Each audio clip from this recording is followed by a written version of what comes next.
الحمد لله وكفى وسلام على عباده الذين اصطفى. تر حمد صلاة و سلام رسته. زمن په ګران هیواد کې فساد او د فساد ډولونه.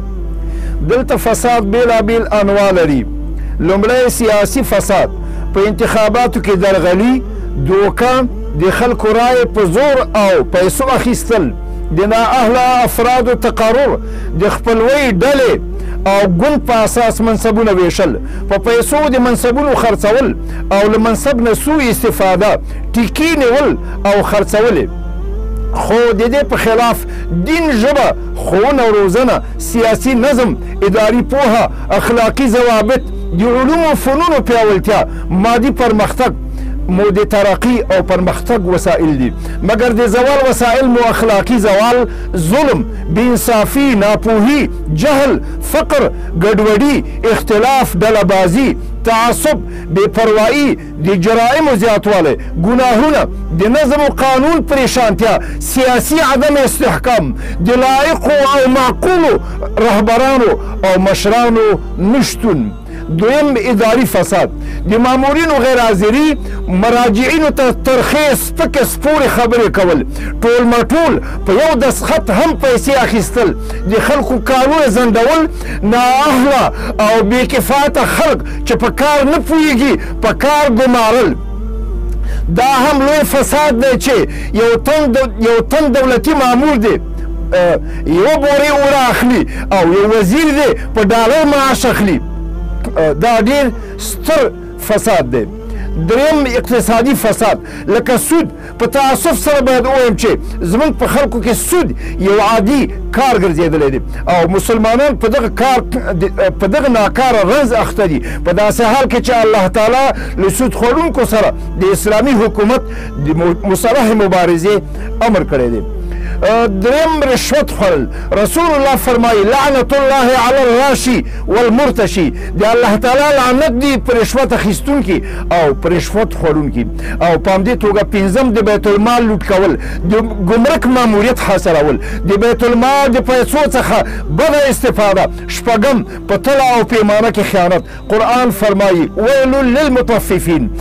الله تعالی فرمایي چې عذاب دی وي، بربادي دی وي د هغو خلکو لپاره چې هغوی کمی کوي، په کمی کوونکو دپاره.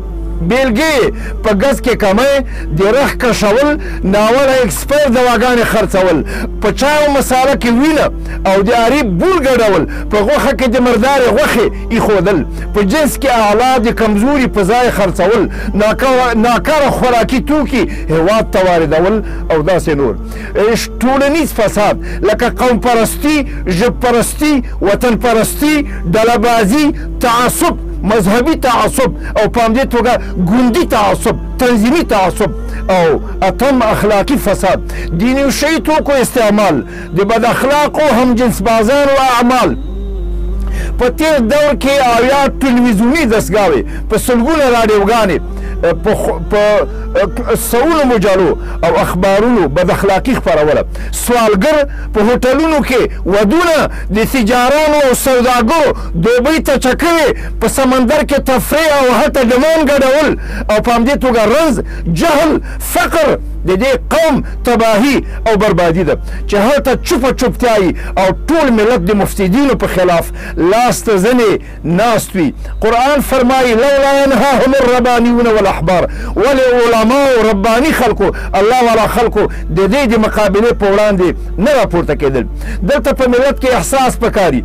ځینې دینداره خلک ټوله مبارزه امین په زوره ویل، لاسونه په نامه او یا په سینه یې ښودل، مړي اوري نه اوري. ځینې دینداره خلک خپل نفل کوي او که دنیا کې هر څه وي وایي خیر و خیرت ده.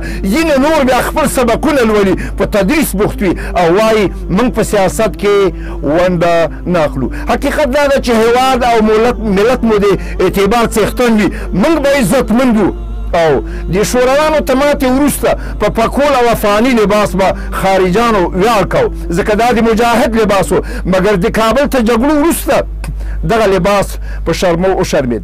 اوس که ته بیرون هېواد ته ځې وژنې دي ټکوي دي زندان کې دې اچوي زولنې درته اچوي مګر چې هېواد مو عزتمند وي موږ به عزتمند وو پاسپورټ به لرو او که دولتي مامور وو د هغې هېواد مامورین به درته سلامي کوي رسمي استقبال ته به دې هوایي ډګر ته راځي که وزیر وي وزیر به درته سلام کوي استقبالوي به دې که والي وي والي به دې سلام کوي نو بناء فساد او بېدیني مو عزت شرف او زمون پت نوم او نښان سپکوي او من له عزت او تباهي سره من له بېعزتۍ او تباهي سره مخامخ کوي. سبحانك اللهم وبحمدك اشهد ان لا اله الا انت استغفرك واتوب اليك.